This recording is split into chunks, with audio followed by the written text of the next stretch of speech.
بسم اللہ الرحمن الرحیم اشرح لی صدری ویسر لی امری واحلل عقدۃ من لسانی یفقہوا قولی واحلل عقدۃ من لسانی یفقہوا قولی۔ عزیز ساتھیوں، پیاری بہنوں، اللہ تبارک و تعالی اس مجلس کو جس میں ہم اور آپ موجود ہیں، اللہ تعالیٰ اسے مبارک بنائے، اور جس مناسبت سے یہ مجلس رکھی گئی ہے اللہ تبارک و تعالیٰ اس بچے کی عمر دراز کرے، اللہ تعالیٰ اسے نیک اور صالح بنائے، اللہ تعالیٰ اپنے دین کا اسے ایک سپاہی بنائے۔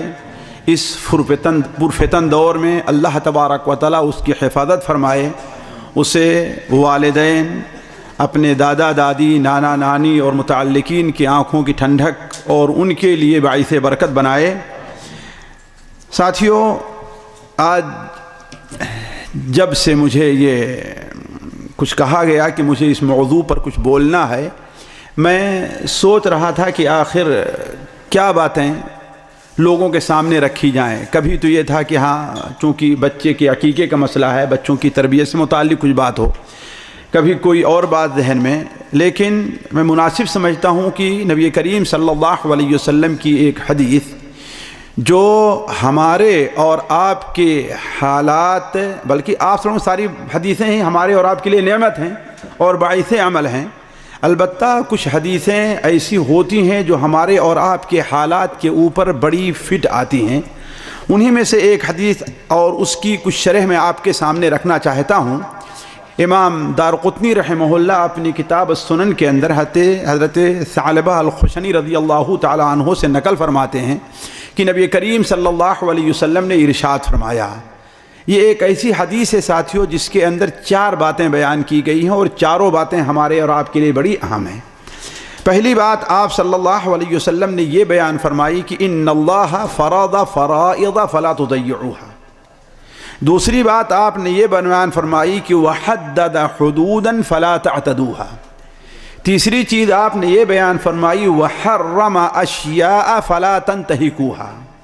اور چوتھی بات آپ صلی اللہ علیہ وسلم نے یہ بیان فرمائی کہ وسکت عن اشیاء رحمتا بکم من غیر نسیان فلا تبحثوا عنها۔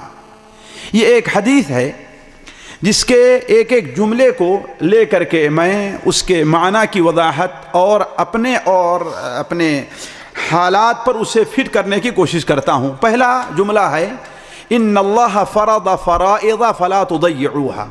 اللہ تبارک و تعالیٰ نے بہت سی چیزیں تمہارے اوپر فرض کی ہیں۔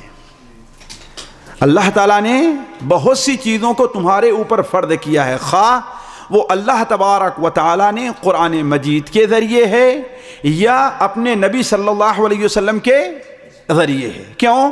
اس لیے کہ جو فرائض ہیں وہ تو کچھ قرآن سے ثابت ہو رہے ہیں اور کچھ حدیث نبوی سے، اور حدیث نبوی سے فرائض اس لیے ثابت ہو رہے ہیں کہ خود اللہ تبارک و تعالیٰ قرآن مجید میں ارشاد فرماتا ہے وَمَا آتَاكُمُ الرَّسُولُ فَخُذُوهُ وَمَا نَهَاكُمْ عَنْهُ فَانْتَهُوا۔ رسول تمہیں جو بات بتائیں، جس چیز کا حکم دیں، اسے تم قبول کرو، اسے تم مانو، اور جس چیز سے منع کریں اس سے تم رک جاؤ۔ اس کا مطلب یہ ہے کہ اللہ تبارک و تعالیٰ نے نبی صلی اللہ علیہ وسلم کو یہ مقام دیا ہے کہ اللہ کے رسول صلی اللہ علیہ وسلم بھی کچھ چیزوں کو حرام، جو چیزیں اللہ کے رسول سے بطور حرام کے ثابت ہوں گی یا بطور فرض کے ہمارے پاس آئیں گی، اس کا حکم وہی ہوگا جو اللہ تبارک و تعالیٰ کے۔ کیوں؟ اس لیے کہ اللہ تعالیٰ یہ بھی فرماتا ہے وَمَن يُطِعِ الرَّسُولَ فَقَدْ اطاع اللہ۔ جس نے رسول کی اطاعت کی اس نے گویا اللہ کی اطاعت کی۔ تو ان اللہ فرض فرائض، اللہ تعالیٰ نے بہت سی چیزوں کو تمہارے اوپر فرض کیا ہے، واجب قرار دیا ہے۔ فرض کیا ہوتا ہے ساتھیوں؟ فرض وہ چیز ہوتی ہے جس کا بجا لانا ہر انسان کے لیے حتی الامکان ضروری ہے، اس سے اس کو چھٹکارا نہیں ہے۔ جیسے صحیح بخاری شریف کی روایت ہے کہ میں اگر تمہیں کسی چیز کا حکم دوں تو جہاں تک تم سے ہو سکے اس کے اوپر عمل کرو. تو فرض کا معنی یہ ہے کہ وہ چیز ہمارے اور آپ کے لیے اس کے اوپر عمل کرنا ضروری ہے. تو ان اللہ فرض فرائض فلا تضيعوها، اسے تم لوگ ضائع نہ کرو. اس کا ضائع کرنے کا معنی کیا ہے؟ کہ اس کے اوپر عمل نہ کیا جائے. اب وہ فرائض عقائد کے میدان میں بھی ہو سکتا ہے، وہ فرائض عبادات کے معاملے میں بھی ہو سکتا ہے، وہ فرائض معاملات میں بھی ہو سکتا ہے، اور وہ فرائض ہمارے اور آپ کے معاشرتی تعلقات میں ہو سکتا ہے. جیسے صلہ رحمی کرنا ہے، یہ کیا چیز ہے؟ فرض ہے. والدین کے ساتھ حسن سلوک کیا ہے؟ یہ چیز فرض ہے. معاملات کے اندر امانت کو اور سچائی کا پاس نہاد رکھنا، یہ چیز کیا ہے؟ فرض ہے. اسی طریقے سے عبادات کے معاملے میں تو کوئی گفتگو ہی نہیں. نمازیں فرض ہیں، روزے فرض ہیں، حج فرض ہے، زکوٰۃ فرض ہے. تو اللہ تعالیٰ نے بہت سی چیزوں کو ساتھیوں ہمارے اور آپ کے اوپر فرض قرار دیا ہے، خواہ اپنے قرآن کے آیات کے ذریعے ہے یا نبی صلی اللہ علیہ وسلم کے الفاظ میں ہے. اس سے متعلق ہمیں اور آپ کو یہ حکم ہو رہا ہے کہ فلا تضيعوها، انہیں تم ضائع نہ کرو.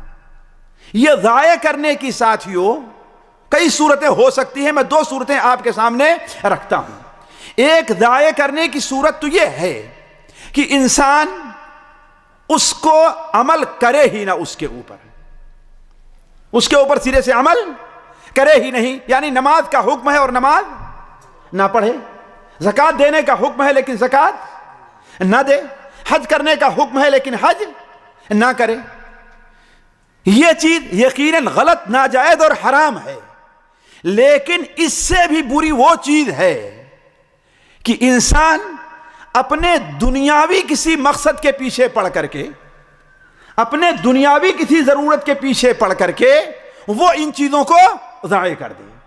مثال کے طور پر ڈیوٹی کے بہانہ کر کے، ہے نا بھائی، ایک آدمی وہ بھی ضائع کر رہا ہے. لیکن اس میں یہ خرابی یہ ہے کہ گویا اس نے اپنے مقصد کو اللہ تبارک و تعالیٰ کے حکم کے اوپر فوقیت دی ہے. تو ان اللہ فرض فرائض، اللہ تعالیٰ نے بہت سی چیزوں کو تمہارے اوپر فرض کیا ہے، اسے تم ضائع نہ کرو. جہاں تک تم سے ہو سکے ان کے اوپر عمل کرنا ضروری ہے. ان کا چھوڑنا، اس میں کوتاہی کرنا، اس میں لاپرواہی کرنا، یہ کسی بھی صورت میں جائز نہیں ہے. اور اس سے برے وہ لوگ ہیں ساتھیوں کہ جو نوافل کا تو بڑا اہتمام کرتے ہیں. نقطے پر ذرا غور کریں گے. نوافل کا تو بڑا اہتمام کرتے ہیں لیکن اس کے ساتھ ساتھ فرائض کو چھوڑتے جاتے ہیں. مثال کے طور پر آج ہمارے کتنے بھائی ہیں جو عمرے پر جانے کے لیے ہر دم تیار ہیں اور بڑے شوق سے جاتے ہیں. اچھی چیز، یہ اچھی چیز ہے. حج پر جانے کے لیے، یہ وہ فرض حج کی بات نہیں کر رہا ہوں میں، نوافل حج کی بات ہے نا. چور راستے دائیں بائیں سے وہ راستہ ڈھونڈتے رہیں گے اور حکومتوں کو اور مولویوں کو سب لوگوں کو برا بھلا کہہ رہے ہیں کہ یہ لوگ اپنی طرف سے، ہے کہ نہیں.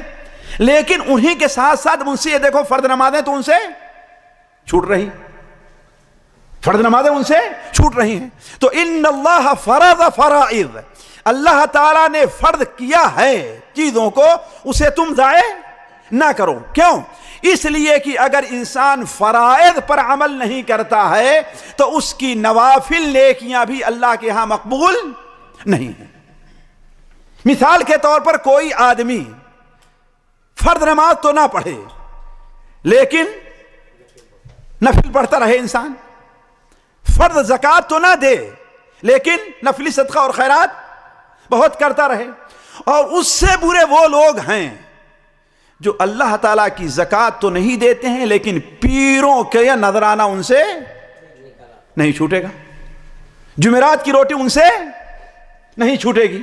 یہ شیطان ہے جو ہمیں غلط راستے پر لگایا. حالانکہ اللہ کیا فرماتا ہے؟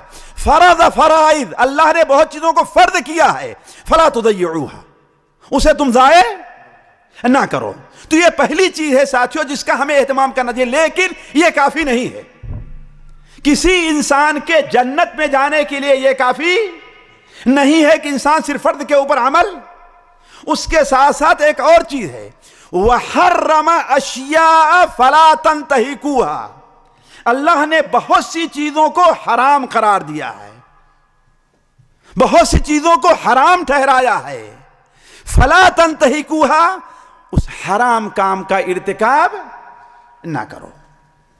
اب اگر کوئی آدمی فرائض پر تو عمل کرتا ہے لیکن اس کے ساتھ ساتھ حرام کا بھی ارتکاب کر رہا ہے تو اس کے فرائض کا فائدہ نہیں ہے کما حقو جیسے ہونا چاہیے، بلکہ خطرہ یہ ہو سکتا ہے کہ اس کا فرائض رائے گا اور برباد چلا جائے، اس کا فرض اس کے لیے کسی کام آئے ہی نہیں۔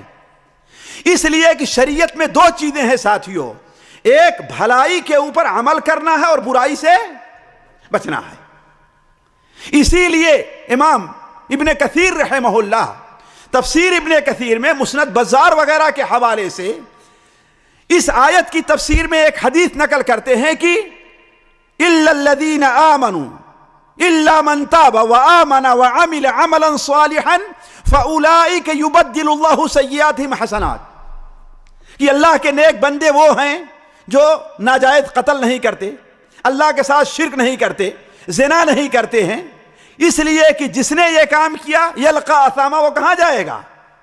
جہنم میں جائے گا۔ الا، مگر وہ لوگ جو توبہ کیے، نیک عمل کیے، الا من تاب وآمن وعمل صالحا۔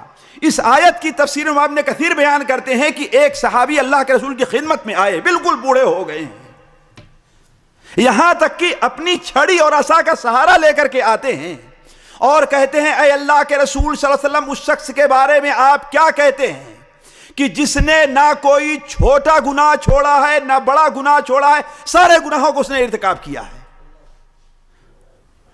کوئی بھی گناہ اس سے چھوٹا ہوا نہیں ہے۔ اللہ کے رسول صلی اللہ علیہ وسلم نے ارشاد فرمایا کہ کیا تم ایمان لے آتے ہو؟ وہ کہتا ہے کہ جہاں تک ایمان کا تعلق ہے تو میں گواہی دے رہا ہوں کہ اشہد ان لا الہ الا اللہ و اشہد ان محمدن عبدہ و رسولہ۔ آپ صلی اللہ علیہ وسلم نے ارشاد فرمایا کہ اگر ایمان لے آ رہے ہو تعمل حسنات و تترک السیئات، تو نیک کام پر عمل کرے اور برائی سے بچتا رہے تو اللہ تبارک و تعالیٰ تیرے پچھلے گناہوں کو نیکیوں میں بدل دے گا۔ دیکھیں شرط کیا رکھی گئی ساتھیوں، نیک کام پر عمل اور برائیوں سے بچنا۔ جو ہمارے بھائی نیک کام کر رہے ہیں لیکن جو حرام چیزیں ہیں اس سے بچتے نہیں، چاہے وہ جھوٹ بولنا ہے، چاہے وہ چوری کرنا ہے، چاہے وہ غیبت کرنا ہے، چاہے وہ چغلی کرنا ہے، سود کھانا ہے، لوگوں کا مال کھانا ہے، لوگوں کے عزت کے اوپر حملہ کرنا ہے، یا اور بہت سی حرام چیزیں جو ہمارے اوپر حرام قرار دی گئی ہیں، وہ فرائض کے ساتھ اگر ان کا بھی ارتکاب کرتے ہیں تو ان کی مثال ساتھیوں ایک گلاس کی ہے جس میں وہ لا کر کے پانی رکھ دیتے ہیں اور اس میں شہد بھی ڈال رہے ہیں، شہد یا شکر ڈال رہے ہیں، لیکن اس کے ساتھ ساتھ اس میں مرچا، زہر اور مٹی وغیرہ بھی ڈالتے جا رہے ہیں، تو وہ کسی کام آنے والا ہے؟ جی کسی کام آئے گا؟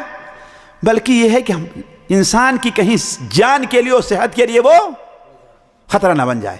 ہے بات صحیح کہ نہیں صحیح ہے؟ یہی مثال ہے بے نہیں ان لوگوں کی جو نیک کام کرتے ہیں لیکن گناہوں سے نہیں بچتے ہیں، نیک کام کرتے ہیں لیکن گناہوں سے پرہیز نہیں کرتے۔ نہیں، جہاں پر فرائض پر اللہ کے رسول نے عمل کرنے کے لیے کہا ہے وہیں پر یہ بھی فرمایا وحرم اشیاء، بہت سی چیزوں کو حرام قرار دیا ہے، فلا تنتہکوہا، ان حرام چیزوں کا تم ارتکاب نہ کرو۔ ساتھیوں اگر آپ اپنے حالات کے اوپر غور کریں تو اس میں دیکھیں کتنے ہمارے لوگ اس کے اندر مبتلا ہیں اور ملوث ہیں۔ ایک آدمی کو بسا اوقات دیکھیں گے کہ پکا نمازی ہے، بڑے صدقہ اور خیرات بھی کرتا ہے، زکوٰۃ بھی دے رہا ہے، سب کچھ ہے، لیکن اس کے ساتھ ساتھ اگر اپنے کسی بھائی کا مال ہڑپ کر رکھا ہے تو اس سے نہیں بچ رہا ہے، یا اگر اس کی ایک ہی بیٹی ہے، اس کے اولاد نہیں ہیں، تو اپنی زندگی ہی میں کیا کرتا ہے؟ وہ اپنا سارا مال اپنی بیٹی اور داماد کے نام لکھ دے رہا ہے۔ کس لیے؟ کس لیے ساتھیوں؟ تاکہ میراث میں بھائیوں کو حصہ نہ ملے. آپ کیا سمجھتے ہیں؟ کیا سمجھ رہے ہیں آپ؟ یہ معمولی سا گناہ ہے. یہ معمولی سا گناہ ہے. میراث کے اندر کسی کا حق مارنا معمولی سا گناہ ہے. اللہ تبارک و تعالیٰ نے اس کے اوپر جہنم کی وعید سنائی ہے. چنانچہ جہاں پر میراث کا آیات ختم ہوتی ہیں اللہ تعالیٰ ارشاد فرماتا ہے تلک حدود اللہ، یہ اللہ تعالیٰ کی حدیں ہیں. یہ بات مجھے ذرا بعد میں رکھنا چاہیے تھی لیکن پہلے آ گئی یہ بات. یہ اللہ کی حدیں ہیں. وَمَن يُطِعِ اللَّهَ وَرَسُولَهُ يُدْخِلْهُ جَنَّاتٍ تَجْرِي مِن تَحْتِهَا الْأَنْهَارُ خَالِدِينَ فِيهَا ذَلِكَ الْفَوْزُ الْعَظِيمُ. جو اللہ اور اس کے رسول کی اطاعت کرتا ہے اور ان حدود کا پاس و لحاظ رکھ رہا ہے، یعنی جو احکام میراث کے بیان کیے گئے اس کو ادا کرتا ہے، تو وہ انسان ایسی جنت میں جائے گا جس میں نہریں جاری ہیں، اور یہ بہت عظیم کامیابی ہے. وَمَن يَعْصِ اللَّهَ وَرَسُولَهُ وَيَتَعَدَّ حُدُودَهُ، اور جو اللہ اور رسول کی نافرمانی کرتا ہے، یعنی یہ جو احکام ہیں ان کو مانتا نہیں ہے، اس میں حدود کو توڑ رہا ہے، غلطی سے کام لے رہا ہے، تو وہ کیا ہے؟ ہمیشہ ہمیشہ جہنم میں رہے گا. ساتھی، تو کہنے کا مطلب یہ ہے کہ جس طریقے سے فرائض کے اوپر عمل کرنا ضروری ہے، ایسے ہی انسان کے کامیاب ہونے کے لیے بڑے بڑے جو گناہ ہیں جن کو اللہ تعالیٰ نے حرام قرار دیا ہے اس سے بچنا بھی ضروری ہے. ساتھیوں، بسا اوقات ہم اور آپ بڑے بڑے گناہوں کے اندر ہمارے لوگ ہم مبتلا ہوتے اس پر توجہ نہیں دیتے ہیں، حالانکہ بسا اوقات ایک معمولی سا گناہ انسان کی زندگی کے سارے نماز روزے کو رائیگاں کر دیتا ہے. ساتھیوں، یہ بات اس لیے کر رہا ہوں کہ آج کل ہمارے یہاں یہ چیز بہت عام ہے، گناہوں کا ارتکاب کرنا. نماز بہت سے لوگ پڑھ لے رہے ہیں لیکن اس کے ساتھ ساتھ گناہوں سے بچنے کی کوشش نہیں کرتے. ذرا سوچیں، حضرت ابو بکر و عمر کے بارے میں آپ لوگوں کا کیا خیال رضی اللہ تعالیٰ عنہما؟ کیا خیال ہے آپ لوگوں کا؟ اللہ کے رسول صلی اللہ علیہ وسلم نے بیان فرمایا کہ ہم نے امتیوں میں تمام لوگوں کے حقوق جو ہمارے اوپر تھے ہم نے ادا کر دیے ہیں. اللہ کس کے؟ ابو بکر کے. ذرا سوچیں، یہ کون کہہ رہا ہے جس کی زبان سے حق کے علاوہ کوئی دوسری بات نہیں نکلتی؟ آپ ہی نے کیا بیان فرمایا؟ اگر میرے بعد کسی کا نبی ہونا مقدر ہوتا تو کون ہوتے وہ؟ حضرت ان کے بارے میں صحیح بخاری شریف میں حضرت عبداللہ ابن زبیر کی روایت ہے.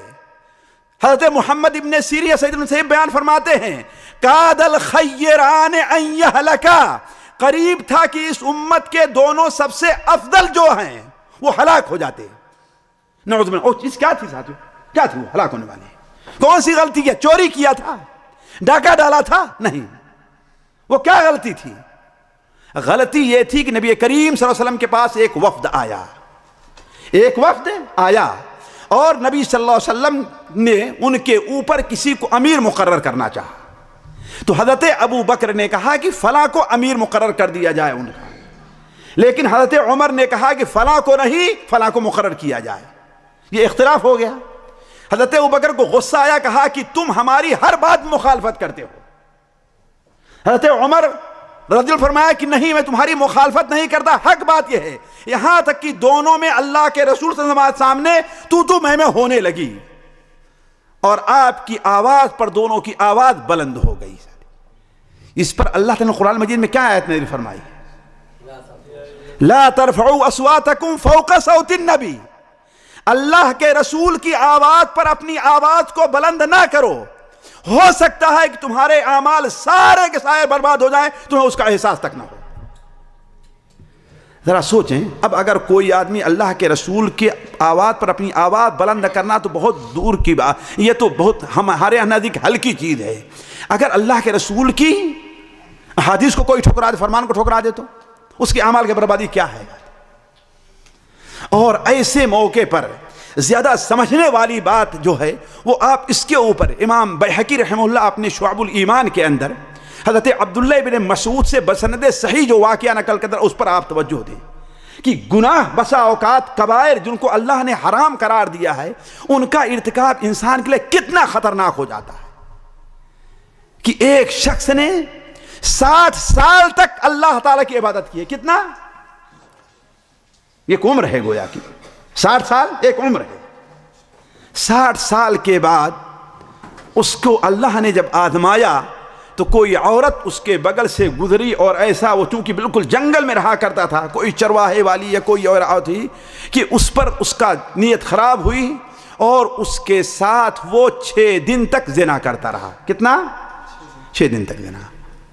اور آپ نہ بھولیں گے کہ زنا کبائر میں ہے لیکن سب سے بڑا کبیرہ نہیں ہے کہ نہیں ہے؟ سنن ماجہ وغیرہ میں ہے نا کہ ایک درہم زنا سود کھانا, 1 درہم کا سود کتنا بڑا گناہ ہے؟ 36 بار زنا کرنے سے برا ہے. کتنا؟ 1 درہم. تو اس نے سود نہیں کھایا تھا, رشوت نہیں لی تھی, صرف وہ گناہ کے اندر زنا کے اندر مبتلا ہو گیا.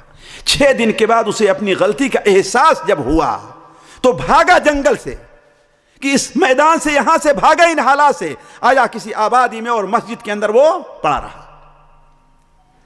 ایک دن لوگوں نے دیکھا, 2 دن دیکھا, آخر یہ اجنبی کون ہے؟ نہ کسی سے بات کرتا ہے, نہ کسی سے کچھ بولتا ہے, نہ کسی سے کچھ لیتا, آخر ہے کون؟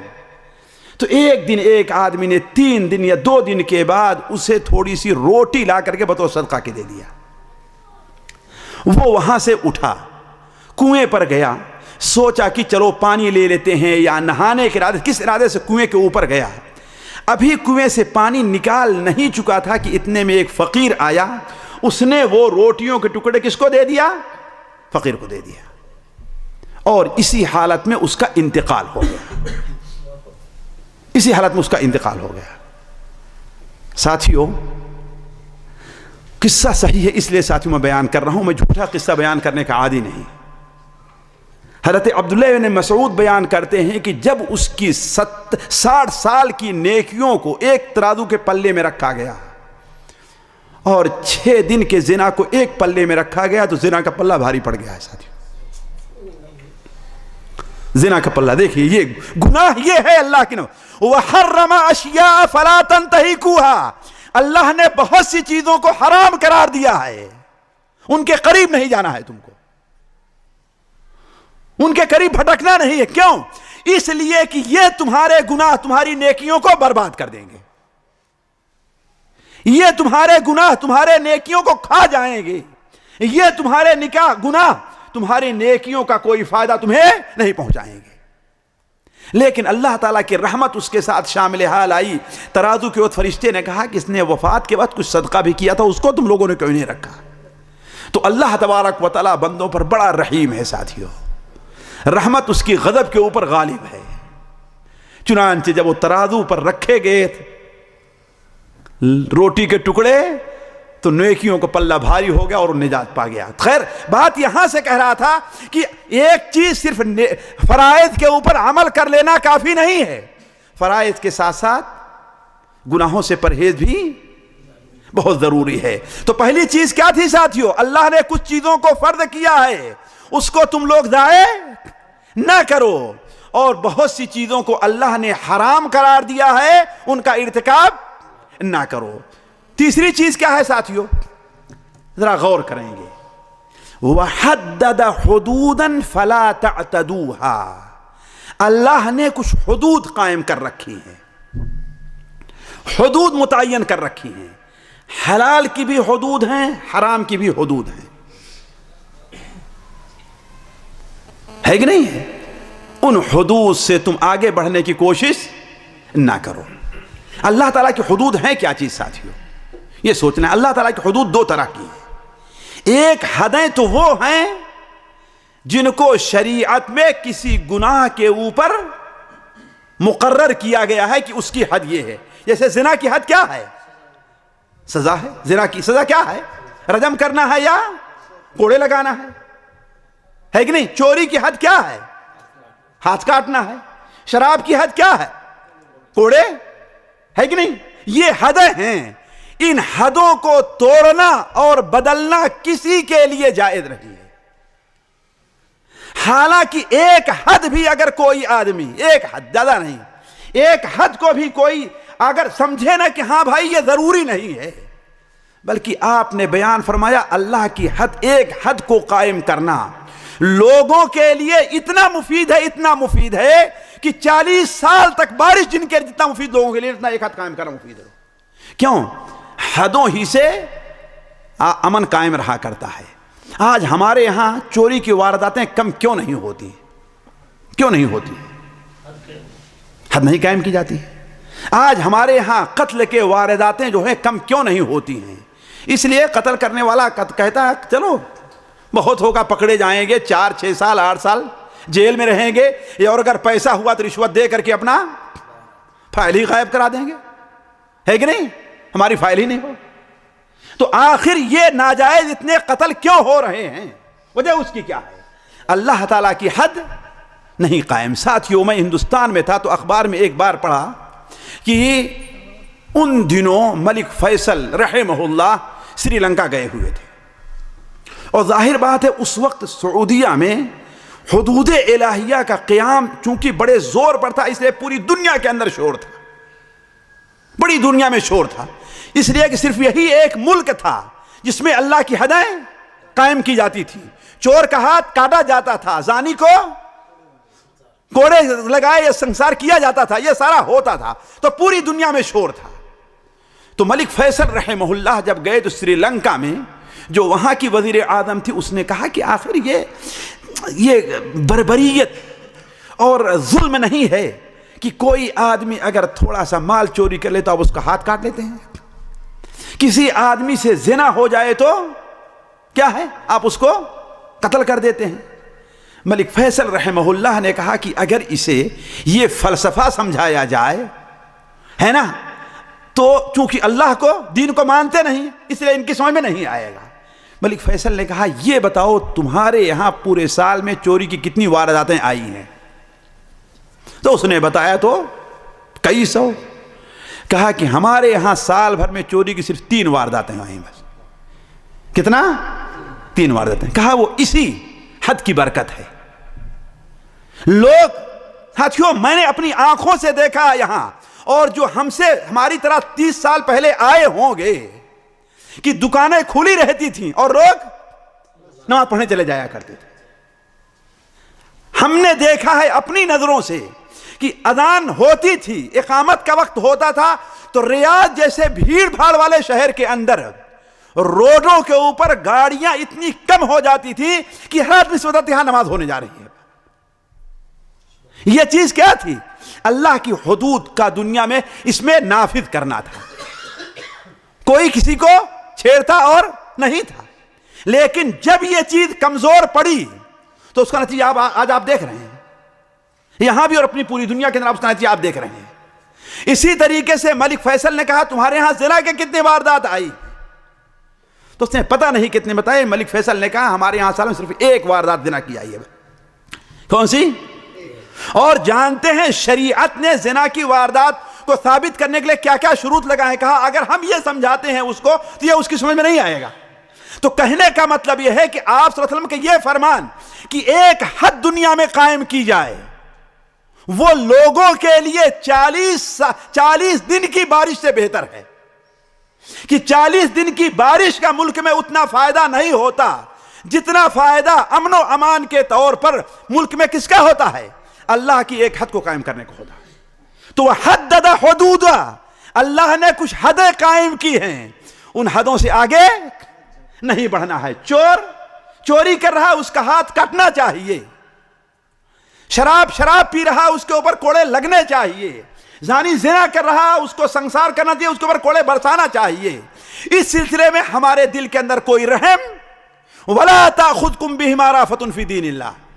تو ایک تو اللہ کی حد یہ ہے، دوسری اللہ کی حد جو حدیث کے اندر زیادہ واضح ہے وہ کیا ہے کہ اللہ تبارک و تعالی نے حلال اور حرام کی ایک حد رکھی ہے۔ کسی بھی انسان کو یہ اختیار نہیں ہے کہ کسی چیز کو اپنے مزاج سے حلال کر لے یا کسی حلال کو اپنے مزاج سے حرام کر لے۔ کسی کو اختیار حاصل ہے؟ کس کو اختیار حاصل ہے؟ اللہ تعالیٰ کو اختیار.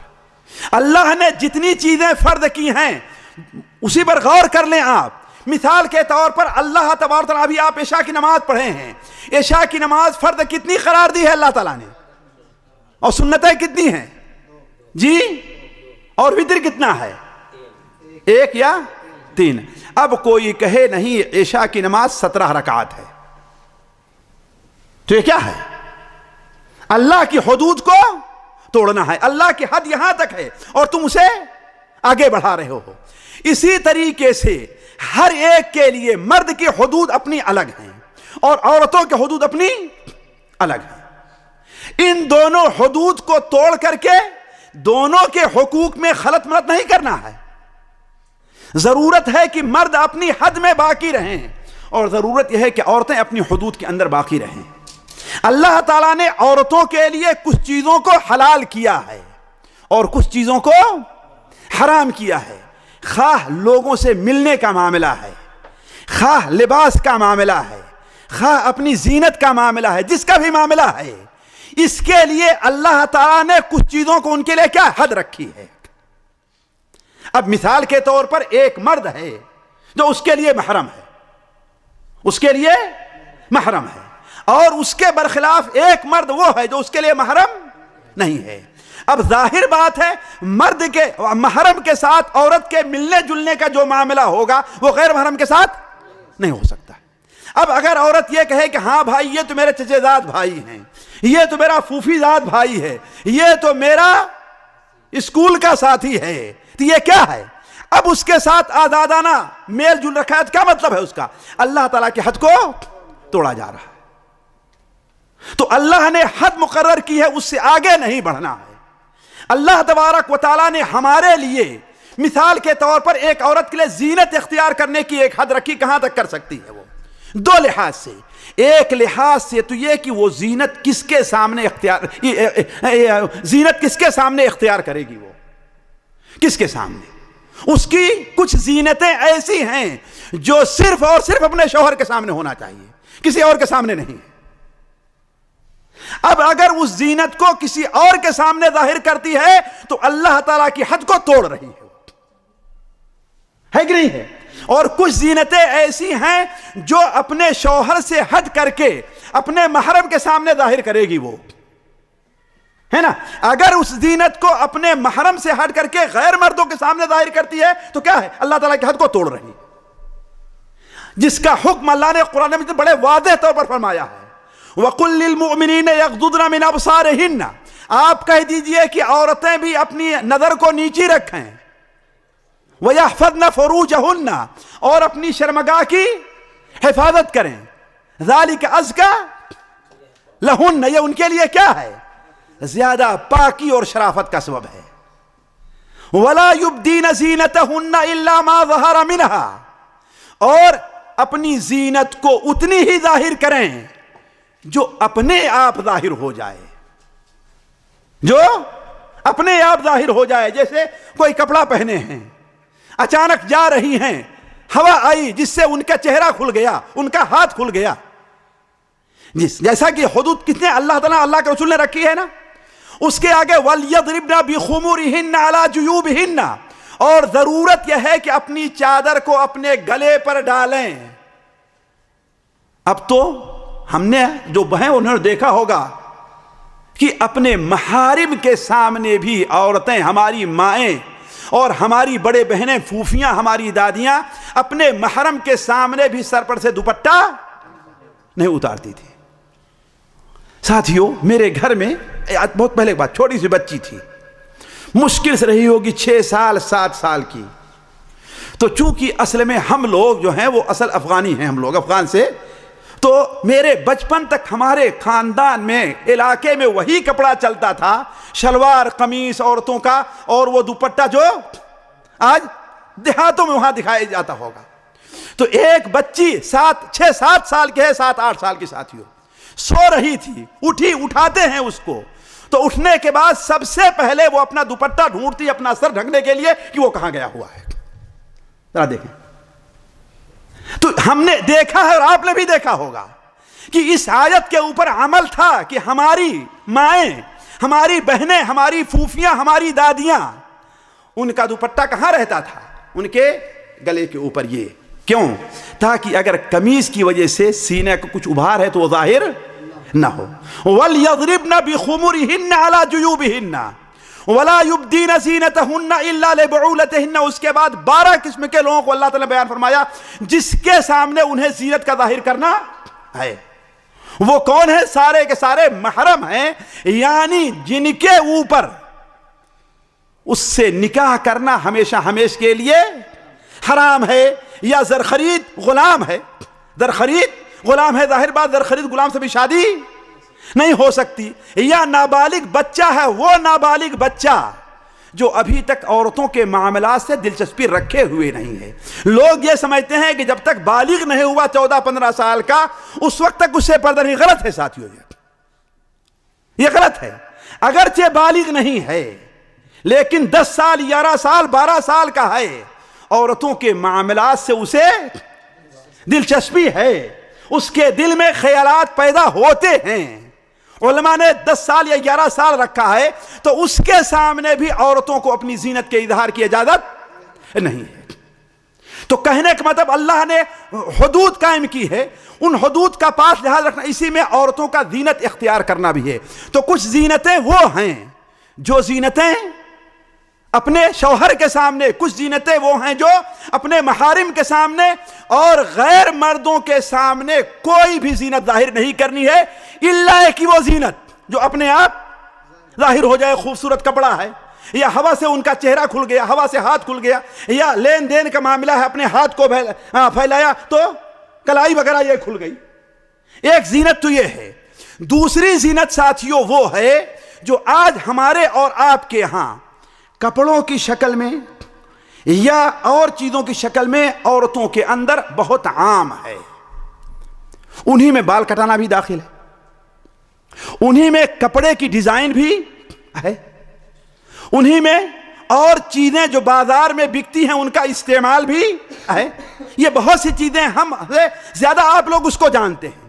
ضرورت یہ ہے کہ وہ زینت بھی عورت کی کہاں ہونی چاہیے؟ شریعت کی حدود میں رہتی، حد سے باہر نہیں جانا چاہیے. مثال دیتا ہوں میں، بال کا کٹانا ہے.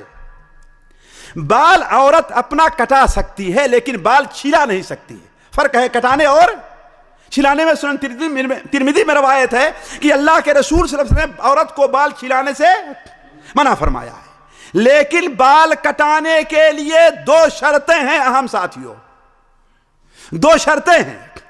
پہلی شرط یہ ہے ساتھیوں کہ وہ بال کٹ کر کے مردوں کے بال کے مشابہ نہ ہو جائے. بال کٹ کر کے ایسے، یعنی پیچھے سے آدمی دیکھے تو کیا سمجھے، نہ سمجھ سکے کہ یہ مرد ہے. یا آپ جانتے ہیں کہ بالوں کی کٹنگ مردوں کی الگ ڈیزائن ہے اور عورتوں کی الگ ہے. تو بال کی جو کٹنگ ہو عورتوں کی کس کے؟ مردوں کے مشابہ. کیوں؟ اس لیے کہ صحیح بخاری شریف میں روایت ہے کہ اللہ تعالیٰ کی لعنت ہے اس عورت کے اوپر جو مردوں کی مشابہت کرتی ہے اور اس مرد کے اوپر جو عورتوں کی مشابہت کرتا ہے نا. حدیث سنا ہے نا. دوسری شرط کیا ہے ساتھیوں؟ دوسری شرط کیا ہے؟ اس پر بھی توجہ دینے کی ضرورت ہے کہ وہ بال جو عورتیں کٹا رہی ہیں وہ فاسقہ، فاجرہ، کافرہ عورتوں کے بال کے کٹنگ کے مشابہ نہیں ہونا چاہیے. آج ہوتا کیا ہے، ڈرامے میں دیکھا، کسی فلم میں دیکھا ہے نا، یا کسی تصویر میں دیکھا کہ ہاں اس طرح بال کٹا ہے اس کو لے کر کے عورتیں کیا ہیں، چاہے کپڑے کا معاملہ ہے یا بال کا معاملہ ہے، پہنچ جاتی ہیں اپنا جس کو بیوٹی پارلر یا کیا نام رکھا ہوا ہے آپ لوگوں نے، ہے کہ نہیں. حتیٰ کہ اب تو بدماشی یہاں تک ہونے لگی ہے ساتھیوں، نعوذ باللہ من ذالک، کہ مردوں کے بال عورتیں کاٹتی ہیں اور عورتوں کے بال مرد کاٹتے ہیں. یہ بے غیرتی دیکھیں آپ لوگ. حتیٰ کہ اب اس پاک جگہ، مبارک جگہ کے اندر بھی اب تو ایسا ہو گیا ہے کہ ان جگہوں میں مساج کا سلسلہ جو شروع ہوا ہے تو مرد کا مساج عورتیں، عورت کا مساج. یہ کیا ہے؟ تہذیب کے نام پر فحاشی، بے حیائی اور بے غیرتی کو پھیلایا جا رہا ہے. تو وحدد حدودا، اللہ نے کچھ حدیں رکھی ہیں، فلا تقربوها، ان حدوں کے قریب تم نہ جاؤ. تو کہنے کا مطلب کہ عورت ہیں یا مرد ہیں، ان کے زینت اختیار کرنے، ان کے ایک دوسرے کے ساتھ ملنے جلنے کی اللہ نے ایک حد رکھی ہے، اس سے آگے نہیں بڑھنا ہے. ساتھیو یہ کبھی اور موضوع سے، وہ حدد حدود ایک بڑا لمبا موضوع ہے. اس میں ایک چیز اور ہے، مثال کے طور پر اللہ تبارک و تعالی نے کچھ مہینوں کو مبارک قرار دیا ہے کہ نہیں، اور کچھ مہینوں کو چھوڑا ہے ویسے، لیکن منحوس کسی مہینے کو نہیں قرار دیا. اب ہم اپنی طرف سے کسی ایسے مہینے کو مبارک بنا لے جس کو شریعت نے مبارک نہیں کیا ہے، تو اللہ کی حدود میں دخل دینا ہے ساتھ. یا کسی ایسے دن کو، کسی ایسے مہینے کو، کسی ایسے ہفتے کو، کسی ایسے سال کو ہم منحوس قرار دیں، اسے شریعت نے منحوس نہیں قرار دیا ہے، تو کیا ہوگا؟ وَحَدَّدَ حُدُودًا فَلَا تَقْرَبُوهَا، اللہ نے کچھ حدود رکھے ہیں، اس سے آگے نہیں بڑھنا.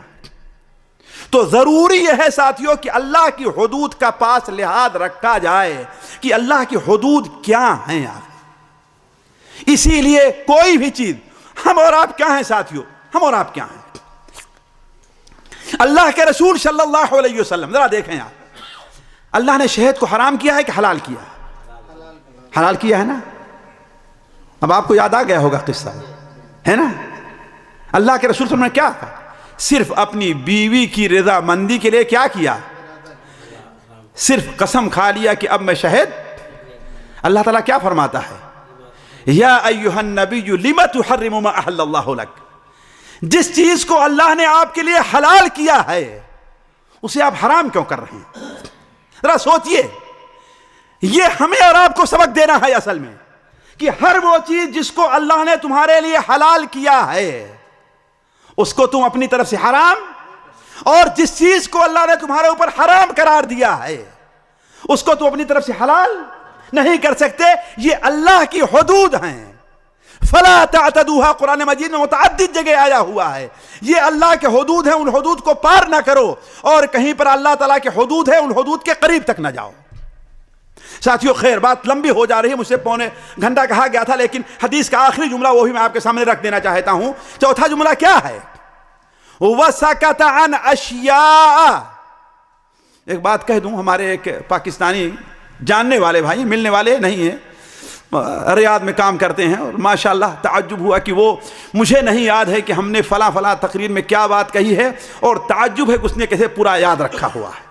پوری کہتا ہے کہ جب آپ ختم کرنے کا وقت آتا ہے تو کہتے ہیں وقت ختم ہو گیا، لیکن ایک بات اور کہتا ہوں، لیکن اس کے وجہ 15 منٹ گھسیٹ لے جاتے ہیں آپ. کہتے ہیں کہ میں کہتا ہوں اپنی بیوی سے کہ دیکھیے اب شیخ جو ہے کہہ رہے ہیں میں بند کر رہا ہوں، لیکن ابھی بھی ایک حدیث بیان کر کے آپ ابھی رخصت ہوں گے. تو اصل میں پہلے اس لیے بتا دیتے ہیں کہ وقت کم ہو رہا ہے، صرف برداشت کر لیے کہ ایک اور بات ہے. وہ کیا ہے؟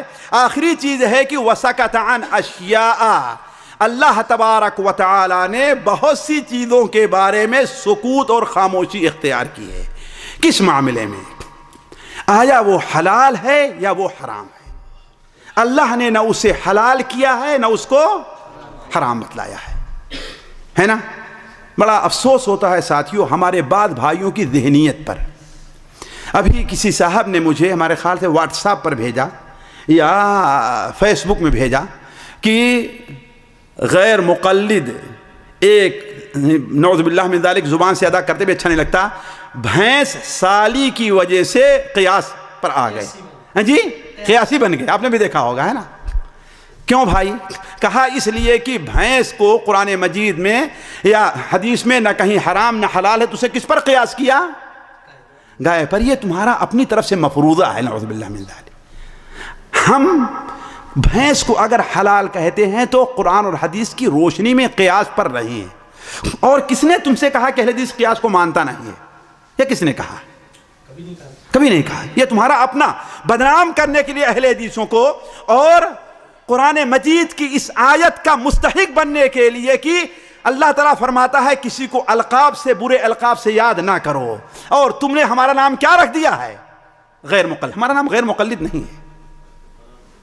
ہمارا نام کیا ہے؟ آپ ہمیں اہل حدیث کہیے، اثری کہیے، سلفی کہیے، مسلمان کہیے، جو ہمارا نام ہم کہتے ہیں اور قرآن حدیث میں وارد ہے، ہمارا نام غیر مقلد نہیں ہے۔ تم نے تنابز بالالقاب کے طور پر تم نے ہمارا نام یہ رکھ لیا ہے۔ اور ہم جو بھینس کو حرام کہتے ہیں، حلال کہتے ہیں، کیوں ساتھیو؟ اولاً تو بھینس بہیمت الانعام میں ہے کہ نہیں؟ پالتو چوپایا ہے کہ نہیں ہے نا؟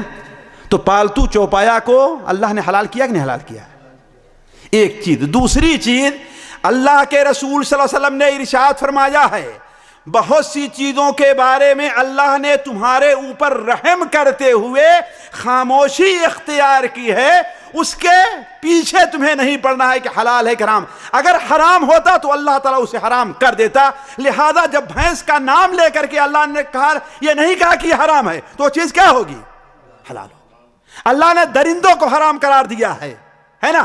بھینس درندہ ہے جی، تو ہم بھینس کو جو حلال کہتے ہیں قیاس سے نہیں کہتے ہیں، ہم نص سے بھینس کو حلال مانتے ہیں۔ تو اللہ تعالیٰ نے بہت سی چیزوں کو تمہارے لیے بہت سی چیزوں کے بارے میں خاموش ہے، اور یہ تمہارے اوپر اللہ کی رحمت ہے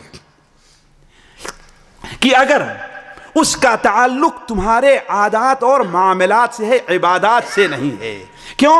عبادات کے بارے میں اصل چیز کیا ہے؟ وہ حرام ہے، یہاں تک کہ شریعت میں اس کا کوئی حکم آ جائے، من احدث فی امرنا ھذا ما لیس منہ فہو، جو ہمارے اس دین میں کوئی ایسی چیز ایجاد کرے جس پر ہمارا حکم نہیں ہے، تو وہ چیز کیا ہوگی؟ اسی لیے علماء کہتے ہیں عبادات میں اصل کیا ہے؟ حرمت ہے، یہاں تک کہ اس کا عبادت ہونا صاحب شرع سے ثابت ہو جائے۔ البتہ عادات کی جو چیزیں ہیں، معاملات جو ہیں، اس میں کیا ہے؟ اصل چیز حلت ہے، اور اسی قسم کی احادیث سے۔ تو ہمارے اوپر رحم کے طور پر اللہ تعالیٰ نے یہ تو بتا دیا کہ ہاں بھائی، پنجے سے پکڑ کر کھانے والا پرندہ حرام ہے، دانتوں والا شکار کرنے والا جانور اور مردہ سور کتا یہ سب حرام ہیں، اور بہت سی چیزوں کے بارے میں خاموشی اختیار کی۔ لہذا اگر وہ پنجوں سے شکار کرنے والا نہیں ہے، کچری والے دانتوں سے شکار کرنے والا نہیں ہے، درندہ نہیں ہے بھیڑیے اور شیر وغیرہ کے طریقے سے، تو وہ چیز کیا ہوگی؟ حلال ہوگی۔ تو اللہ تبارک نے بہت سی چیزوں کے بارے میں سکوت اختیار کیا ہے، اور یہ تمہارے اوپر رحمت کے طور پر، ورنہ اگر ہر چیز جو تمہارے لیے حلال ہے وہ بیان کر دیتا تو لوگ کہاں کہاں ڈھونڈتے پھرتے اس کو، ہے نا؟ تو وسکت عن اشیاء، اس چیز کو ساتھیوں اچھی طریقے سمجھ لینا چاہیے کہ وہ چیز جو ہمارے عادات سے تعلق رکھتی ہے۔ اور بتا دوں، شاید ہمارے بھائیوں کو اچھا نہ لگے، آج بہت سوال ہوتا ہے کہ بارات لے جانا کیسا ہے؟ سوال ہوتا ہے کہ نہیں؟ سوال ہوتا ہے نا؟ دیکھیے ہمارے شیخ عبد الرحمن صاحب اب خاموش ہیں، کہیں ایسا نہ ہو کہ میں جائز کہہ دوں۔ بلا بتائیے بھائی، عادت ہے کہ عبادت ہے؟ جی عادت ہے۔ لہذا اگر اس میں کوئی معاشرتی، کوئی دینی خرابی اس سے نہیں ہوتی ہے تو وہ کیا ہوگی؟ جائز ہوگی، ناجائز نہیں ہوگی۔ اور جو جائے گا، بہت سے لوگ ہیں ابھی کل اہل حدیث بنے، ظاہر بات ظہر میں اہل حدیث بنتے ہیں، عصر میں مفتی بن جاتے ہیں، ہے نا؟ اور مغرب کے اندر کیا ہے؟ فتویٰ لگانا شروع کر دیتے ہیں، اور عشاء میں اپنی ایک الگ جماعت اور ایک پارٹی بنا لیتے ہیں۔ تو وہ کیا کہتے ہیں کہ ہاں بھائی بارات لے کر کے جاؤ، نہیں، لڑکی والوں کے ہاں کھانا جائز نہیں ہے۔ کیوں بھائی؟ کس نے حرام کیا ہے؟ آیا شریعت نے حرام کیا ہے؟ کہتے ہیں اللہ کے رسول زمانے میں بارات نہیں جایا کرتی تھی۔ ٹھیک ہے، ہم مان لیے بارات نہیں جاتی تھی، لیکن بتاؤ یہ عبادات ہے کہ عادات میں داخل ہے؟ وَسَكَتَ عَنْ أَشْيَاءَ رَحْمَةً بِكُمْ مِنْ غَيْرِ نِسْيَانٍ، اللہ بھولا نہیں ہے، اس لیے کہ فَلَا يَضِلُّ رَبِّي وَلَا يَنْسَى، میرا رب نہ تو بھٹکتا ہے اور نہ تو بھولتا ہے۔ اگر یہ حرام ہوتی تو اس کو حرام کہہ دیتا۔ اس لیے اگر کسی اس سے کوئی اور معاشرتی بڑی برائی نہیں پیدا ہو رہی، جیسا کہ آج بہت جگہ ہو گیا ہے نا، یہ شرط نہیں لگانا ہے کہ ہاں بھائی ہم بارات آئیں گے اور اتنے لوگ آئیں گے، مرغے کا کھانا ہونا چاہیے، ہمیں یہ شیر مال ملنا چاہیے، یہ ساری چیزیں، یہ شرائط نہیں، سیدھی سادھی اگر آپ جاتے ہیں جتنی اس کی استطاعت ہے 2 4 6 8 10 فخر اور ریا اور نمود نہیں ہونا چاہیے. جیسے ہمارے یہاں جب شادی میں بارات جاتی تھی تو گھوڑے اور اونٹ کی دوڑ ہوا کرتے تھے، لے کے جایا کرتے تھے. یہ کیا ہوتا؟ ریا اور نمود ہے. تو ریا اور نمود نہ ہو، فخر نہ ہو، اس سے کوئی معاشرتی خرابی نہ پیدا ہو، تو بارات لے جانا اور لڑکی والے کے ہاں کھانا کیا ہوگا؟ جائز ہوگا. تو وسکت عن اشیاء، بہت سی چیزوں کے بارے میں اللہ نے سکوت اختیار کیا ہے تمہارے اوپر رحم کے طور پر، بھول کر کے نہیں. فلا تبحثوا عنہا، اس کے پیچھے نہیں پڑنا ہے کہ یہ حلال ہے کہ یہ حرام ہے. تو ساتھیو یہ حدیث بڑی اہم ہے، اس کے اوپر ہمیں اور آپ کو توجہ دینی چاہیے. پھر سن لیجئے 4 چیزیں اس حدیث میں ہیں. وہ کیا ہیں؟ پہلی چیز، اللہ نے بہت سی چیزوں کو فرض کیا ہے، اس کو ضائع نہیں کرنا ہے کہ نہیں ہے. دوسری چیز، بہت سی چیزوں کو حرام قرار دیا ہے، اس کا ارتکاب نہیں کرنا ہے. تیسری چیز، بہت سی حدود قائم کی ہے اللہ تعالیٰ نے، اس سے آگے نہیں بڑھنا ہے، تجاوز نہیں کرنا ہے. اور چوتھی چیز، بغیر بھولے ہوئے تمہارے اوپر رحمت کے طور پر اللہ نے بہت چیزوں کے بارے میں سکوت اختیار کیا ہے، اس کے پیچھے نہیں پڑنا ہے. اللہ تعالیٰ سے دعا ہے کہ اللہ تعالیٰ ہمیں اور آپ کو دین کی سمجھ عطا فرمائے. اللہ تعالیٰ ہمیں اور آپ کو اپنے حدود کا پاس لحاظ رکھنے اور اپنے حدود کی حفاظت کی ہمیں اور آپ کو توفیق عطا فرمائے. سبحانک اللہم و بحمدک، اشہد ان لا الہ الا انت، استغفرک و اتوب الیک. ابھی آپ نے کہا کہ برات لے کے جانے، آج تو برات اس کو سمجھتے جب بیٹھ پا جاؤ. ہم تو نہیں سمجھتے اس کو بارات.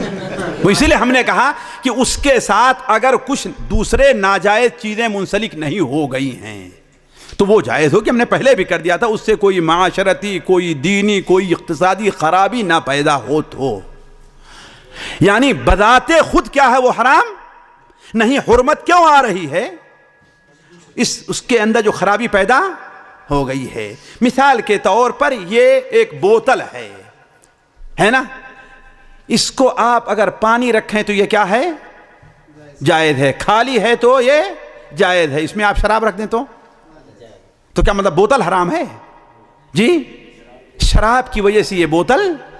جی اور سوال ہے کسی کا؟ برات کی حد کتنی ہونی چاہیے، کتنی حد تک لے کے جا سکتے ہیں؟ اس کی کوئی حد نہیں. اللہ نے خاموشی اختیار کی ہے. وہ لوگوں کو وہ کتنا برداشت کر سکتا ہے. یہ نہیں ہے کہ شرط لگائی جائے. بھائی ہم نے ابھی کہہ بھی دیا، ذرا غور کریں، ہم نے کہا تھا کہ یہ شرط نہ لگائی جائے کہ ہم اتنے آدمی لائیں گے، ان کے لیے اتنے کھانے کا انتظام کرنا ہوگا اور کھانے میں یہ چیزیں ہونی چاہیے. یہ ساری چیزیں غلط ہیں، بالکل غلط ہیں. سادگی کے طور پر اس کی طرح 2 4 6 8 10 25 50 جائیے اور جو اس کے یہاں میسر وہ کھلا دے رہا ہے. آپ کو کوئی طلب کرنے کی اجازت نہیں ہے. جی کھانے کی شرط لگاتے ہیں اور وہ کہتے ہیں آپ بسوں پہ نہیں آئیں، کاروں کو لے کے آئیں گے. جی ظاہر بات ہے یہ ساری چیزیں غلط ہیں، بالکل غلط ہیں. اور بھائی سوال آ رہی کر لو، روٹی آ رہی ہے. تو شیخ ابو محمد آپ یا شیخ ماجد صاحب بھی کچھ لوگوں کو نصیحت کر دیں جب تک روٹی نہیں آتی. کچھ سوال کریں شیخ صاحب سے، کچھ سوال کریں. اس نیت سے یہ بتا دینا کہ ہم اپنے ساتھ اتنے لوگ لے کے آئیں گے تاکہ ان کو کھانے کا کوئی شرط نہ ہو. جی وہی تو ہم نے کہا، لوگوں پر یہ چیز معذور ہونی چاہیے کہ بھائی آپ کتنے لوگ جا رہے ہیں، کتنی اس کے استطاعت ہے، آپ اپنی. جی کوئی حرج نہیں. شیخ صاحب یہ بالوں کے حوالے سے پوچھ رہا بھائی. آپ نے کہا تھا کہ ایک بال کٹانا ہے، ایک تراشنا ہے، تراشنے کی چھلانا ہم نے کہا. ہاں یعنی سوال اس کا یہ ہے کہ کاٹنے کی کوئی حد ہے کہ وہ اس کو کہاں تک کاٹ سکتے؟ نہیں، اس کی ہم نے بتایا نا کہ دیکھیے چھلانا تو مطلق عورت کے لیے. کیوں؟ اس لیے کہ بال زینت ہے، بالوں کے چھلانے سے ان کی زینت. ایک چیز تو یہ ہے انہیں زینت اختیار کرنے کا حکم ہے کہ نہیں ہے. دوسری چیز یہ ہے کہ صراحت کے ساتھ انہیں چھلانے سے منع کیا، سنن ترمذی کی روایت ہے. تیسری چیز یہ ہے کہ اللہ کے رسول صلی اللہ علیہ وسلم حج کے موقع پر بھی اتنی اہم عبادت ہے. آپ نے کیا بیان فرمایا؟ لیس للنساء الحلق التحلیق، عورتوں کے لیے حلق کرانا نہیں، ان کے لیے کیا ہے؟ تقصیر ہے۔ دوسری شرط ہم نے یہ بتائی تھی کہ اس میں 2 شرطیں ہونی چاہیے۔ پہلی چیز یہ ہے کہ وہ بال مرد کے بال کی کٹنگ کے مشابہ نہیں ہونا چاہیے، ہے کہ نہیں؟ مردوں کے بال کے کٹنگ کے مشابہ نہیں۔ دوسری چیز یہ بتائی تھی ہم نے کہ کافر عورتیں، فاسق فاجر فاحشہ عورتیں، ان کے کٹنگ کے بھی مشابہ نہیں ہے۔ کیوں؟ اس لیے کہ اللہ تبارک و تعالیٰ، ساتھیوں اس نقطے پر ہمارے بہت سے بھائی کم غور کرتے ہیں۔ اللہ تبارک و تعالیٰ یا اللہ کے رسول صلی اللہ علیہ وسلم مردوں مسلمانوں سے متعلق ان کے عادات، طور طریقے، اخلاق، معاملات کے بارے میں شریعت کا منشا یہ ہے کہ وہ غیر قوم سے ممتاز رہیں۔ جس طریقے سے آپ دیکھیں، ایک فوج ہے نا، اس کا ڈریس دوسرے سے ممتاز ہے۔ پولیس والے ہیں وہ، حتیٰ کہ ہمارے ہر اسکول والے ہے کہ نہیں، اپنا ڈریس ایک دوسرے سے مختلف رکھتے ہی نہیں رکھتے ہیں، کبھی اجازت نہیں دیتے ہیں، ہے کہ نہیں ہے کہ کوئی وہ ڈریس اختیار دوسرا کرے اختیار، ہے نا؟ تو شریعت کے اندر یہ کا منشا یہ ہے کہ ایک مسلمان، خواہ مسلمان مرد ہے یا عورت ہے، جب بھی کوئی اسے دیکھے تو دیکھ کر کے کہہ دے کہ یہ اللہ کا معتقد، اللہ کا بندہ، اللہ کے احکام کا پیروکار ہے یا اللہ کے باغیوں میں داخل ہے۔ یہ اہم ہے۔ اسی لیے تو نبی صلی اللہ علیہ وسلم نے کیا ارشاد فرمایا؟ خالفوا اولیاء الشیطان بکل ما استطعتم۔ شیطان کے جو ولی ہیں، کون؟ کافر اور فاسق اور فاجر لوگ، ان کی مخالفت کرو ہر اعتبار سے جتنا تم سے ہو سکے۔ ذرا شریعت کا منشا دیکھیے ساتھیوں، اس سلسلے میں شریعت کا منشا دیکھیے۔ حتیٰ کہ علماء کہتے ہیں کہ مثال کے طور پر ایک خاص رنگ ہے، امام ذہبی رحمہ اللہ نے اپنے رسالہ تنبیہ الخسیس کے اندر یہ ذکر کی ہے کہ ایک قسم کا عمامہ ہے، ایک رنگ کا، وہ جائز ہے۔ مثال طور پیلا ہے، ہرا ہے، کالا ہے، وہ جائز ہے۔ لیکن اگر کسی کافر قوم کا شعار بن جائے وہ عمامہ، تو اب مسلمان کے لیے اس کا استعمال جائز نہیں ہوگا۔ یہ شریعت کا منشا دیکھیے۔ صحیح مسلم شریف میں ہے، حضرت عبداللہ ابن عمر رضی اللہ تعالیٰ عنہ پیلے رنگ کا کپڑا پہن کر کے آپ کی خدمت میں حاضر ہو گئے، حالانکہ ان کی نیت کسی کی مشابہت نہیں تھی۔ کی تھی مشابہت؟ نیت نہیں تھی، ان کو کیا معلوم تھا؟ ان کی نیت میں مشابہت داخل نہیں تھی۔ آپ کے پاس آتے ہیں تو آپ نے کیا فرمایا؟ ان هذه ثياب الكفار فلا تلبسها۔ یہ لباس، یہ ڈیزائن، یہ طریقہ کافروں کا ہے، اسے تم کبھی نہ پہنو۔ تو کہنے کا مطلب یہ ہے کہ شریعت کا جو منشا ہے کہ شکل سے، صورت سے معلوم ہو جائے کہ یہ مسلمان ہے یا ایک ہی۔ اسی لیے آپ دیکھیں اللہ کے رسول صلی اللہ علیہ وسلم نے جہاں داڑھی کا حکم دیا ہے، کہیں پر آپ نے یہ کہا کہ تم داڑھی مونچھوں کو پست کرو، داڑھی کو بڑھاؤ، مجوس کی مخالفت نہ کرو۔ کیوں؟ اس لیے کہ مجوس مونچھیں اور داڑھی کو، اور علامہ البانی صحیح کہتے ہیں اس اثر کو جو طبقات ابن سعد میں ہے کہ نبی کریم صلی اللہ علیہ وسلم کے پاس کسرا فارس کا قاصد آتا ہے یمن کے علاقے سے، دیکھا کہ اس کی موچھیں ماشاءاللہ ہے کہ نہیں تنی ہوئی ہیں اور داڑھی۔ آپ نے کیا پوچھا؟ تمہیں اس کا کس نے حکم دیا ہے؟ تو اس نے کہا کہ میرے رب نے، یعنی کسرا نے۔ تو آپ نے کیا بیان فرمایا؟ لیکن میرے رب نے تو مجھے یہ حکم دیا ہے کہ میں اس کو پست کروں اور اس کو بڑھاؤں۔ اسی طریقے سے آپ نے کیا کہا؟ اہل کتاب کی مخالفت کرو، مونچھوں کو پست کرو اور داڑھی کو، اس لیے کہ وہ مونچھوں کو بھی بڑھاتے تھے اور داڑھی کو بھی۔ تو گویا شریعت کا منشا یہ ہے کہ اللہ کا جو وفادار ہے اللہ کے باغیوں سے شکل و صورت میں بھی مختلف ہونا چاہیے۔ یہ شریعت کا منشا ہے۔ تو جہاں تک بال کٹانے کا تعلق ہے، ایک مسلمان نیک اور صالح، حتیٰ کہ صرف کافر نہیں، ساتھیوں قرآن مجید میں فاسقوں کی بھی مشابہت سے روکا گیا ہے۔ وَلَا تَكُونُوا كَالَّذِينَ نَسُوا اللَّهَ فَأَنسَاهُمْ أَنفُسَهُمْ، ان جیسے نہ ہو جاؤ جو لوگ اللہ کو بھول بیٹھے ہیں، تاکہ اس کے بدلے میں اللہ تمہیں، اس کے بعد اللہ نے کیا فرمایا ہے؟ اولئک ہم یہی لوگ فاسق ہیں۔ تو گویا فاسق کی مشابہت سے بھی ہمیں شریعت نے منع فرمایا ہے۔ تو شریعت کا یہ منشا ہے۔ تو بال چاہے مرد کا ہے یا عورت کا ہے، ایسے ہمارا وہ نوجوان جس نے کسی ٹیم کے پلیئر کو دیکھ لیا کہ وہ اپنا بال چوٹی کی طرح بنایا تو ایسا کرنا شروع کر دیتے ہیں۔ کسی نے دیکھا کہ اپنے بال کو کاٹا ہے، سر کا بال بھی نہیں ہے، موچھ بھی نہیں ہے اور داڑھی بھی نہیں ہے اور سارا کچھ نہیں ہے، تو وہ بھی اس کی مشابہت اختیار کرنا شروع کر دیتے ہیں۔ تو یہ کیا چیز ہے؟ یہ مشابہت ہے۔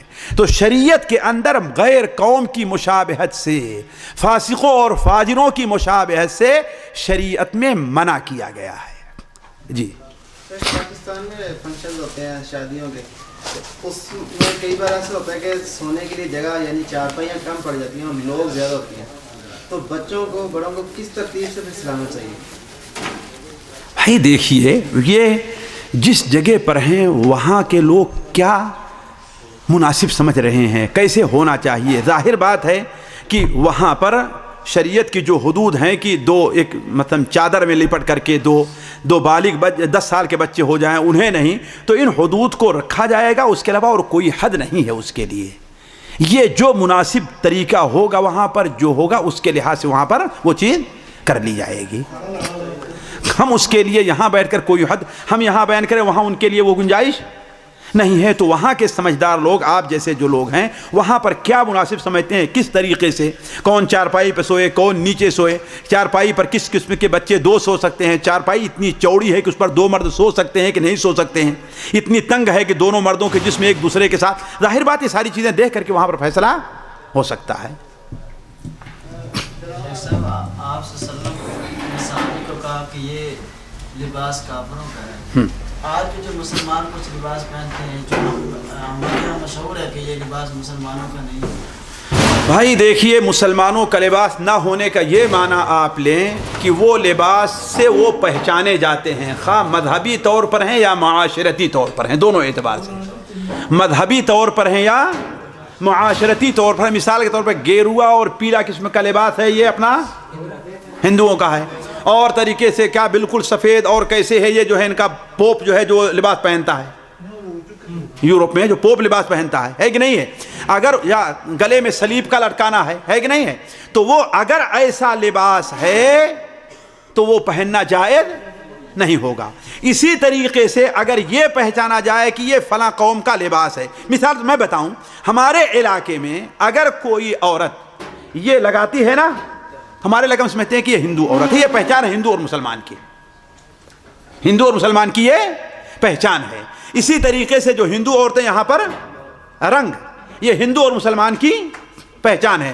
بلکہ میں بتاؤں، ہمارے علاقے میں تو یہاں تک صورتحال ہے، اس علاقے میں ہماری برادری آباد ہے کہ اگر کوئی عورت ساڑی پہنتی ہے تو لوگ سمجھتے ہیں کہ یہ کافر عورت ہے۔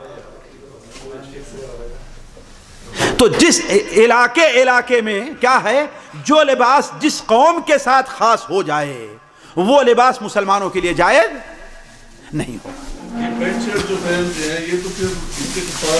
دیکھیے، پینٹ شرٹ کے اوپر سن لیجئے، پینٹ شرٹ کے اوپر کئی ایک دور گزرے ہیں۔ ایک دور ایسا رہا ہے کہ یقیناً یہ صرف کس کا لباس رہا ہے، کافروں کا، اور ان کا کیا کہتے ہیں وہ خاص طور پر یورپ والوں کا لباس رہا ہے۔ تو اس وقت علماء نے اسے سختی سے منع کیا اور کہا، لیکن اب صورتحال یہ ہو گئی ہے کہ یہ لباس صرف کافروں کا نہیں رہے گا۔ یہ الگ چیز ہے کہ ماخوذ وہیں سے ہے، لیا وہیں سے گیا ہے، لیکن آج دنیا کے اندر ہے کہ نہیں، عرب میں ہے یا عجم میں ہے، اسے کون پہنتے ہیں؟ مسلمان بھی پہنتے ہیں اور کافر۔ لہذا میں جس نتیجے پر پہنچا ہوں یہ کم سے کم مکروہ ضرور ہے، ناپسندیدہ ضرور ہے، اس لیے کہ آج بھی آدمی کسی شریف مجلس، مثال تھا آپ لوگ جو پینٹ پہنتے ہیں آفس میں، لیکن عید نماز پڑھنے جانا ہوگا تو، جلسے میں جانا ہوگا تو، جی، اور شادی میں جانا ہوگا تو جمعہ کے دن. تو اس کا مطلب ہے کہ ہمارے دل میں بھی یہ چیز ہے کہ یہ ہمارا یا کم سے کم اسلامی لباس نہیں ہے. اس لیے میں کہتا ہوں کہ اس وقت عام ہو جانے کی وجہ سے اگرچہ یہ ناجائز نہیں ہے لیکن کم سے کم ناپسندیدہ ضرور ہے. اور یہی قول علامہ البانی رحمہ اللہ کا بھی ہے.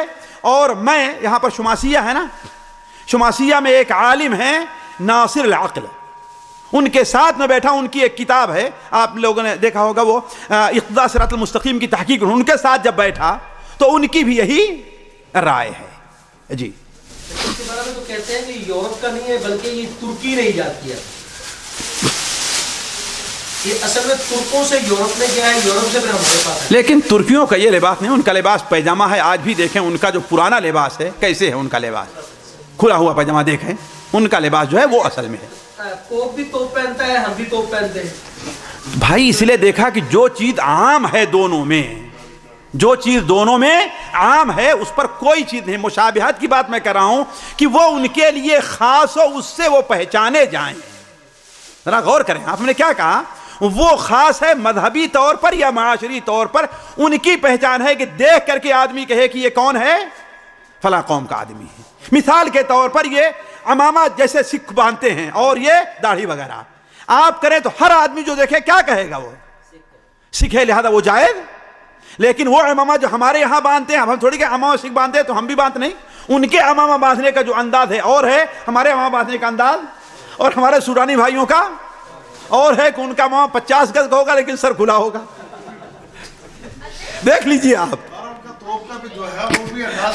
جی ہاں، ان کا جو ہے بچہ آ جاتا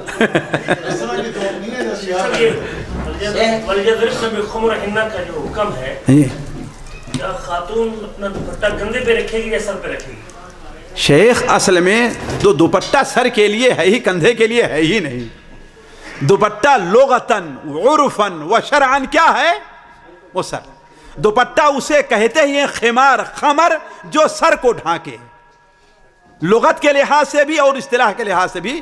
جی دوپٹہ وہی ہے جو سر پر ہو. ایک اور سوال یہ ہے کہ بعض کا شہر کی خواتین، قصیم کی خواتین جمع ہوتی ہیں تو وہ خواتین آپس میں اپنی زینت کھول دیتی ہیں، جبکہ اسی آیت میں ومن نسائہن کے الفاظ موجود ہیں. ومن نسائہن سے کون سی خواتین مراد ہے؟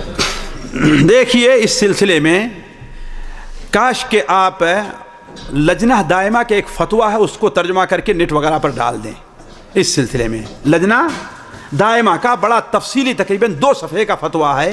ایک بار ہم نے اسے ترجمہ کیا لیکن پتہ نہیں کہاں ضائع ہو گیا. صحیح بات یہ ہے اور بڑا مفید ہے. بڑی تفصیل کے ساتھ لجنہ دائمہ نے یہ بات واضح کی ہے کہ آیت میں محارم کے ضمن میں ونسائہن بیان کیا گیا ہے، جو عورتوں کے محارم ہیں. اور اللہ کے رسول صلی اللہ علیہ وسلم زمانے سے ہمیشہ عورتوں کا یہ چلا ہے کہ وہ اپنا وہی لباس عورتوں کے سامنے بھی ظاہر رکھتی تھیں جو محرم مردوں کے سامنے رکھتی تھیں. لہذا اس سے آگے بڑھنا، یعنی جس طریقے سے محرم مرد کے سامنے پیٹ کا ظاہر کرنا جائز نہیں ہے نا، یہاں تک یہ ظاہر کرنا یہاں تک ہی جائز ہے، یا اتنا چست لباس پہننا محرم کے سامنے جائز نہیں ہے کہ جسم کا سارا انگ نظر آئے، نشیب اور فراز جسم کا جو ہے ساخت جو ہے وہ پوری ظاہر ہو. ایسے عورتوں کے سامنے بھی یہ جائز نہیں ہے. جی شیعہ لوگ کالا لباس پہنتے ہیں اپنا ٹائم کے اندر، تو مسلمانوں کو لباس پہننا چاہیے. دیکھیے اب آپ سعودیہ میں رہ کر کے پہن رہے ہیں اور وہاں سے وہ نہیں پہچانے جاتے تو یہ مسئلہ نہیں ہوگا. لیکن اگر کسی علاقے میں یہ خاص ہو جائے کہ یہ انہی کا ہے تو اس علاقے میں نہیں پہنا جائے گا. یہ کم سے کم محرم میں یا محرم وغیرہ میں اس سے پرہیز کیا جائے. محرم میں وہ پہنتے آگے پیچھے نہیں پہنتے. ہاں تو ٹھیک ہے ان دنوں میں. جی ورنہ آج بھی آپ کئی لوگوں کو نکال دیں گے بھائی کتنے لوگ کالے پہنے ہوئے ہیں. خواتین میں کچھ یہ غلطیاں ہوتی ہیں. جی خواتین کے حوالے سے جی اصل وہ دوپٹہ اپنے سینے پر نہیں لیتی جب خواتین آپس میں اکٹھی ہیں. جی اور گلا کافی کھلا ہوتا ہے کہ ان کے اوپر سے تھوڑا سینہ ظاہر بھی ہوتا ہے. تو کدی خواتین میں بیٹھی ہیں, دنیا کا کوئی عالم اسے جائز نہیں کہے گا. یہ تھوڑی وضاحت جی یہ اگر اصل جاری جناب ادھر جاری ہے. سوال اصل میں یہ ہے, سوال ہمارے ابو محمد بھائی یہ کہہ رہے ہیں کہ آج اصل میں دیکھیے جو نئے نئے ڈیزائن چلے ہیں تو بسا اوقات قمیص ہے کہ نہیں ہے, یا یہ یہاں کی میکسی ہے, وہ گلا اتنا کشادہ ہوا کرتا ہے کہ اس کی وجہ سے اگر تندرست عورت عموماً ہوا کرتی ہے تو اس کے سینے کا بہت بڑا حصہ اتار چڑھا وہ بھی ظاہر رہا کرتا ہے. تو عورتوں کے سامنے اس کے ظاہر کرنے کا کیا حکم ہے؟ دیکھیے یہ چیز عورت صرف اپنے شوہر کے سامنے ظاہر کر سکتی ہے بس. آج اگر آپ دیکھیں جو محارم کے ساتھ زنا کا ایک سمجھیے کہ ایک بری شکل اختیار کر لی ہے پوری دنیا کے اندر, صرف ایک جگہ نہیں پوری دنیا میں, اس کی سب سے بڑی وجہ یہ ہے کہ ہماری بہنوں نے, ہماری بیٹیوں نے ان کا لباس جو محتشم ہونا چاہیے یعنی شریفانہ لباس, اس سے انہوں نے گریز کیا ہے.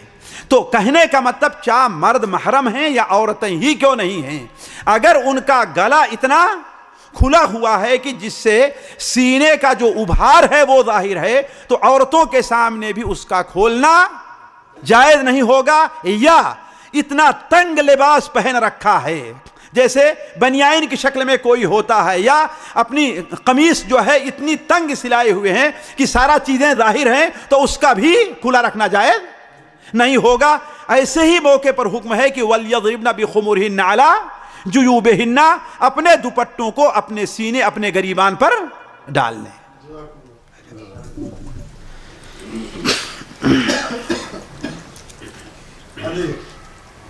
روٹی لگتا لے رہی ہے کم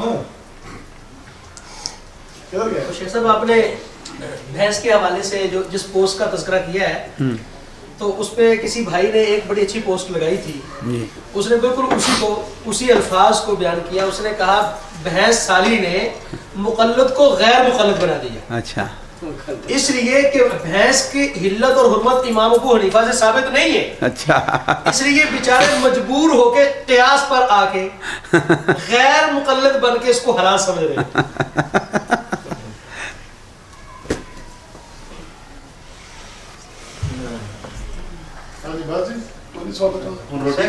سونا جو ہے مردوں پہ حرام ہے. ہمارے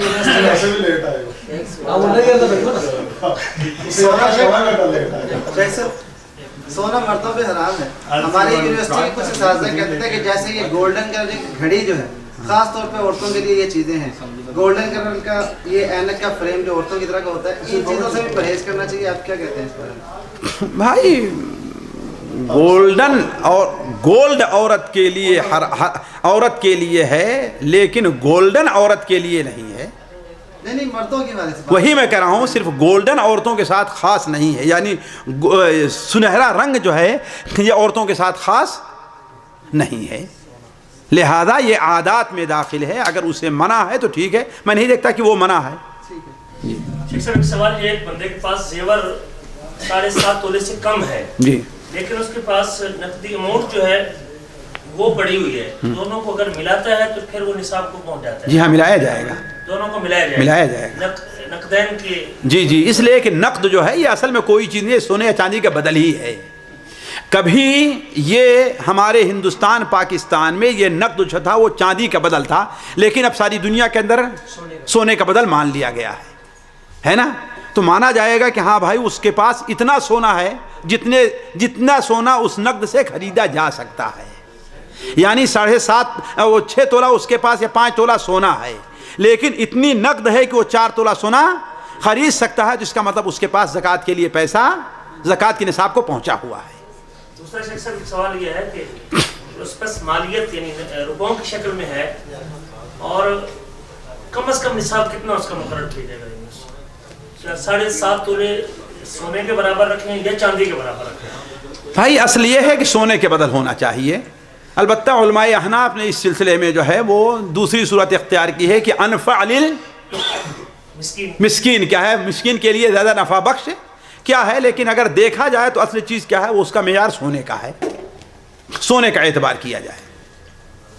لیکن اگر کوئی آدمی جو ہے انفع للمسکین کے طور پر یہ کر دیتا ہے تو شیخ صاحب آپ کا لیکن جو مسئلہ ہے شیخ زکات کی سوال جہاں پیدا ہوتا ہے دوسرا حماد صاحب کو میں نے فتویٰ بھی پڑھا تھا اس کے اوپر کہ زکات کا جو مقصد ہے وہ مصلحت ہے مسکین کی, اور مسکین کی مصلحت کو دیکھا جائے تو چاندی کو مقدم کیا جائے.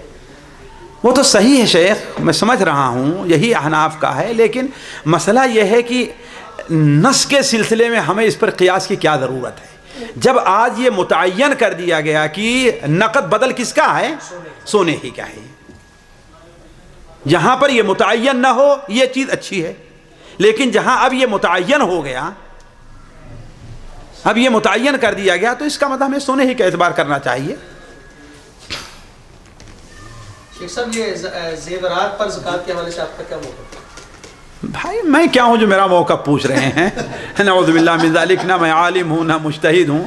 البتہ یہ ہے کہ مجھے ان علماء کی رائے زیادہ پسند ہے جو واجب کہتے ہیں اس میں, اس پہ بھی واجب کہتے ہیں. جی, جو سے ہندوستان پاکستان عام طور پر علماء اہل حدیث کا, بلکہ علماء احناف کا بھی یہی پورا موقف ہے کہ اس کے اوپر زکوٰۃ ہے. علامہ البانی ہیں, شیخ بن باز ہیں, شیخ ابن عثیمین ہیں, کبار علماء اس عصر کے, وہ بھی اسی کے قائل ہیں. ٹھیک ہے جی, جزاکم اللہ خیر. سبحانک اللہم و بحمدک, نہیں بھائی.